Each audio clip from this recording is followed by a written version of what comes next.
Medase memwakwaba Adom TV Badwam na wo hye no se wo twen yenti afi no wa sorry ye de radio asese nne wo kan ate asefo hu yenso ya hye dwumadie na sedada ye de nkranhye na wie ye de news nso aka ho de adu so yi de bonkrata no na afi online stories ya yensa aka yenso ye gina ho ye nipa yi ye Ghana fu yi yenso etimi kyerɛkyerɛ ya adwen won sem ba ko mienu bi ho aha nti sa pepepe incoming Bismarck akosi insia Sinya me Adom 2028 and obepre. Me will be a shy man said that ojina edan mu eso obeye MP wo Asante Mampo. Ntino memo akwabe. Na bia bokode incoming. Bibia we ye adwuma no power to the people. Slogan no Power to the people. Ujina independent and now party bi. Power to question the people. Ujina nkwa ujina na say na aprem kunimdie dia ma Asante. Ram so udi party bi achi ana. Either a party, either a independent. The purpose and focus near Asante Mampumpuntu. Just so this 38 who be na bebe. Tena ho no mu de a party no mu gina. Nya Asante Mampumpuntu in kwantakoro. Either on a party. Me tell what papa de o kan mete. Na me so maka me dia na. Okay. Say democracy ye dey boom man. 2038 dey. Na ho no ne memu asesa. Wanya ho aba. What you say? They say power to the people.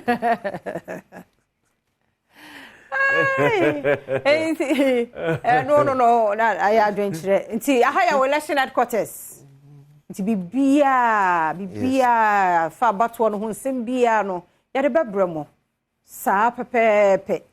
Nti atenie bia nka dem. What you say? De ya pani bia besra ye. Ne na twa mfonyini. Ni ya postu atenie nko a. Atenie nko a. Mamonye sa. Kabi mami nkabi. Pani mu ba fie sa mana kwa aba. Ye de wo se wo ye. Ti mu ma system na anya na adwuma. Ye be ye adwuma ahaya election headquarters. Se de tie bia no. Ye be ne sa pepepe. E de amount. Yo bedi odi olusu odi nyina oyo de hia ne se o man nkoso de hia ne se akwantempon no yaye ne yie de hia ne se onwe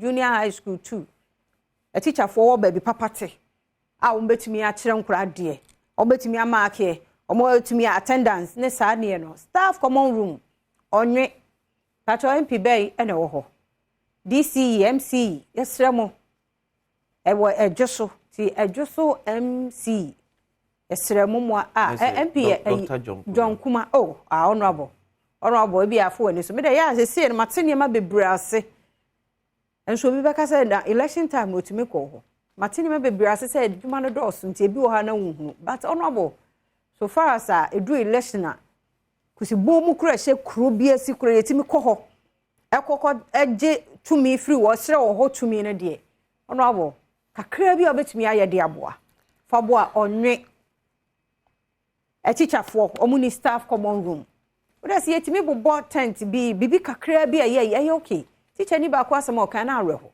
futuro bo wo mo santi ugina nkura na nim kura na o se akura nso wo ye muro modern ne fin ne do so aze wo na asim futuro enye fe achacha for bre nanso ne ba bi nipa ya ba bedro no o chekire ni a so be hu chekire ni bi pa ni die mu nya bi a efe odie bi na show no level no enye pe aho kire ne dɔɔso mo me mo akyerɛkyerɛfo no mo yɛ ade ye makura no mo ofie ade kyerɛ kura nya bete na nkura be 40 wo classroom nkura be 50 no gina so keep quiet obeka na de okeka bom na se ye ni sika ka bro ti esrɛ mo me yɛ hwe akyerɛkyerɛfo yie sɛ wo de kura no sikasɛm no kura na anya kura na environment kura de ɛyɛ sɛ ɛyɛ conducive owura mu kura na koma ba ne ho so on sɛ sika ne ma baba bi obewura no kura dodwo no a ɛno nko akura ye moma ye ni nkɔ ye school sahodo no mom ye moa na ye tua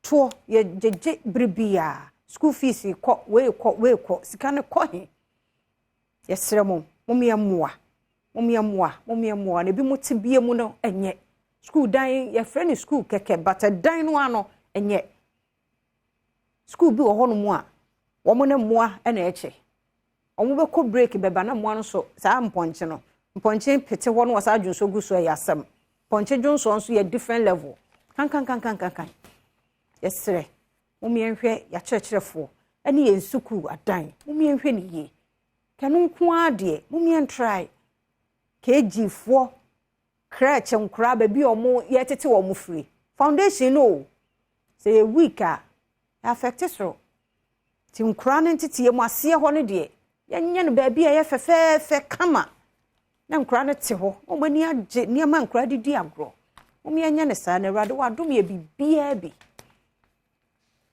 na kwasi enra mo me colleague bi de video bi to ye platform so galamsey ya ye ka ho asem ene ye se dra o sa no mo ye no galamsey ankobra nsuo no ma na wo ho no de ye acheke nsuo no se nsuo na no mo nti nsuo na ni aye brown to mo sa no mo de alum agum ti na ni ate kakra kwasi hwe quantity of alum akwabra na di guso nsuo na ni ye brown wo na atimi ate ama ni aye ni kama kakra ne de aye acheke ama ye die enya acheke nko enu anu omo sanom na obenum saa ayi galamsey nsuo we saa obewie cranketo enka hwe kidney cases holy hearts e ma pemfo ni ewuwu ye mpanimfo ga aden na mo yesa efia me galamsey no because ye nyine ka obi ye nyine in a sense ye ne timpotem ho no it's not as if say ye hu asem Ghana for you subi we mu ye passe mu surasa me na me kwa akoka ba wonso na affect you etu se ni nua de a wo ye enye obeka na no atum se nyem na me kwa akoka ko se obi adwuma etu mo mto no benom isi kwasi me che se galamsey se na wo ho dadadada na how no mo ye ne se na de yasesa na ye se no mo ye ne se sa tam na China for ani maso no mo ye se sa tam na ahemfo bi compromise yo mo ho no mo ye ne se sa tam ne emfa chamfan antu so no mo ye ne se sabre na aban ni ku kakra no mo ye no no mo ye ne se sabre ne enye na manyosem etu timpotem na so peso tutu fam kakra bi a obi e wo potem obi e ne wo ho se na be ya ne wo ye no enkofa sunsuanso bi emreye ene em galamsey abe MPP NDC makure enti MPP ni ntimi nka MPP ni asmo galamsey ho NDC ni ntimi nka NDC ni asmo galamsey afia mesi sara Ghana waterfo aka no ye bedru ho ye bedru pepe e bedru mebe ye be kransuo ni emu bi ye bewu e ho ni ye bedru yes enne kwasi me kasa yare bebra abai enye be ye bi nya bibia o eye yenya na ye criticize yare yesu ni e ban ka ho ye ni ahemfo ye ni ye penny mu ka je se penny ade a wo ye enye ena even kwasi even before nipa no baba abai no pennyfo ni hwana Inti penny we are the akacho say ye nim kwa mfa so bukọ share kwa ibrentum ay se bikro ekwara say ye ba ne yakata kro ni so obi anya ne de avia me so bo mtem portable no they will suffer for years ye wo anafo so will suffer the whole country will suffer galamsey say me say na ben kebe because enfa so bi eni so eno kre okwan enfa so bi eni so fa so bi eni galamsey that committee ya ye bibia still that so committee bi etie bia purposely was for phobia mo nyes kan bi eni to so so be di galamsey fight bi eni why successful ye mamu na se na e konsi ya na be konso bi eni oba fie be successful I am for compromise you mo ebinum politicians na compromise you mo ho from top to down ye ne eti krom so se me ani da honum e sori kutia no yeso yakra no so ato nso ni nyina sei ye benom ya kransuo no se na Germany for ye no de obi na poison mu so ye de ya na yase yesu ye be kransuo Sramote we nya bia no mo me hwe ye ma na ye wo mo no holy heart na doson cranketwa problems nko a kwahwa akra ketwa bi machine sesisi ne ho aye de je ne nkwa because of me ne omienu ya say ye niam nyina kwaye no mfudie ne nyina nuro aye ne mase be ti oba ne nyim nyina problem oba kama babunu kama the first time okwa awo so oba na ama okay nkosi aga aye de adea a doctor for ye wo ma fam de bia nanso foundation no nsure ye num nuane aye de ne nyina sai ena nka utwa nka mu a bawe nka aye bawe carrot a ubua na afi akadua ni timfimfi na o pono ho carrot no ye pono we carrot be ni ye to mamu ama covid ye ba ye enye UK prime minister ne kofa ba ye o but the number of prime ministers are resign the number of ministers are enyom ne kofa covid ne ba ye o but because of me managing the mayenti no some free office o to mamu na aka minister bi atena sia magalamse koso o sie yi na dia no bi buafu but yet to applaud say UK for there we ye ani apamo ye ntra wa fie about na Gani we yeah attempt to change man na so maka ho asem I feel cool I ora first deputy speaker ora Joe Wise akasa no kure bia omo ye okay with leadership e wo parliament no nti eno so ho asem no no na wakade a asa ne no relationship ho asem nti wa maye niema enum a e kire 5 na hanso ye 3 na ni nyina ye hu but wo akodi mu wo bi aya wo no aya tete wo nyina nya 27 30 years wo besesa no e free form foundation when it breaking heart ne ba no we be kai no we kwesi wo ho experience enti no so o kai feri bia no wo enya pani ase wo de na e bia enya wo ne yi de no me ko fasen bia breme Ghanaian Times company no okay university ne o hweyem at park sitting Ghana loses 150,000 tons of cocoa through smuggling. And ready news. Cocoa bot penny na kind of say. Anu odi o. Eh Ghana ye lose. Niama de da ho pa na obi ewura mu sa. O twifa mu sa. We yakan o. Ego si aga. The member next year na I more than 150,000 tons. Hasty process review Civil Service Act 1993 Civil Service head to government. No changes to our leadership. Majority caucus dismisses claim. Justice will be delivered in Ahmed Swale case. Attorney General. Daily Guide. Witnesses couldn't identify suspect in Ahmed Swale's murder. Attorney General. 1,010 rural telephony site constructed. Esla Owusu. Agric infrastructure key to food security. Majority boys over leadership. Daily Guide. Daily Graphic. Graphic Zoom Lion Clean campaign. Regions brace for sanitation competition. Ghana pushes towards late fertility.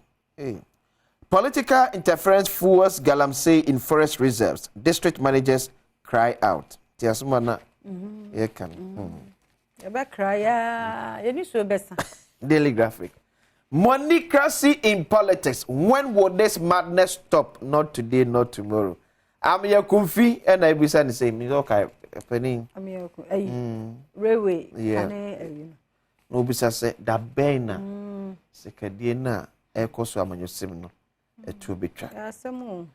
Baumia Transport Minister in abuse of office scandal. Mutala Mohammed demands Boa Edu's head over decline in cocoa production but Cocoa Board says 2 billion Ghana cedis lost due to global cocoa price decline. Parliament to be disconnected over 23 million Ghana cedis ECG debt. Parliament. Among disconnected 230 billion. Wow. Now we want the press. Schools at the cap 5 million. You church among Kanium. Parliament that's all light. Ninti I didn't know what na money pile up. Sa me no na me dey carry am po. Ade na monthly neighbor. Enti 2 billion. 23 million Ghana is 230 billion. We walk to senior high schools all Ghana the ECG for cap 5 million. Say kucha we mu dem no. Academy for dem. 5 million Ghana and kwanya school ba ko. 5 million in year school ba ko. Na we parliament 23 million. Omo na so yusu Kania. I was here disconnected. Kwasi udi Ghana chi abaka sa. E kan ko anti ade when na ye no responsibility. When asade say also otria no wontua. Serious oh. Parliament 23 million Ghana cedis. ECG car there no. Yes, Parliament in Kwa. We okra the old schools they ka 5 million ye twemu. for individual be or they can buy 100 cities. Or they can buy 200. You're trying to light him. Parliament, they cut 23 million. Nippon penocre. Namwa moto. Ain't so my disconnection was some kind. I'll be jay. I want Parliament one of them. You see, you were this room. Can want some saying. Or they got 23 million no day. But I bad. As here, who have near a year, if it's near where Montana, why? I feel my parliament budget too. Oh, easy, you know. I feel be my parliament budget. No, because here can say how ya can say you and why you didn't now watch that. 230 billion. Near Quanim, sir, until they be a quanim, or mine, no, ya can you didn't now watch it down near Jesus Christ. And you know, I'm wedding a car more dear Uncle. Ah, leadership. Uncle Mutia, Mutia Bia. You come, Mr. Quasi, make come bear, maybe chia. I know what. Say more. I don't know what Jay and I said, I don't know what you're not be. The 23 million just can get one. Yeah, Ghana City in his account. So much. Hey, I was said, dear, or your response, yeah, I didn't know what you are. I need you so quite say, I need to your taxes, Yan, also Mojana. Taxes here be near the more budget. Says I may, I don't know, but I interest way. Yeah, time now, so the uncle. I Ghana, dear, yeah, ready, young couple. Send all the free so hold the see so pro. Yeah, I resha for you. You know, so now you're fancy. I could do some no, I crowd. Prof Wallace Adeba. Now, female inclusion. Said no out. No, say me who ba could be dear. Or no, surrounded from me in a journey da ho. Me who no net and swampa. And no, me who you know. More be a beer. Slow, shabby, malclusion. You say a effect. Ti kwani ensiesie mfamon o seno ebi fem so no ne ade ekọ ne yenya ne kama tie san komoyi health tips ene ade bro na afia ho sepen so aba sister Sandy be a guy aye crowd de bebro na afia semidi kan nkomo ahodo bi wo ho na mpensempense mu no so ato ene ho amuna eba ene la ya chum okay ena afi ni nati oh okay sa ti komo no doso twen ye kwaba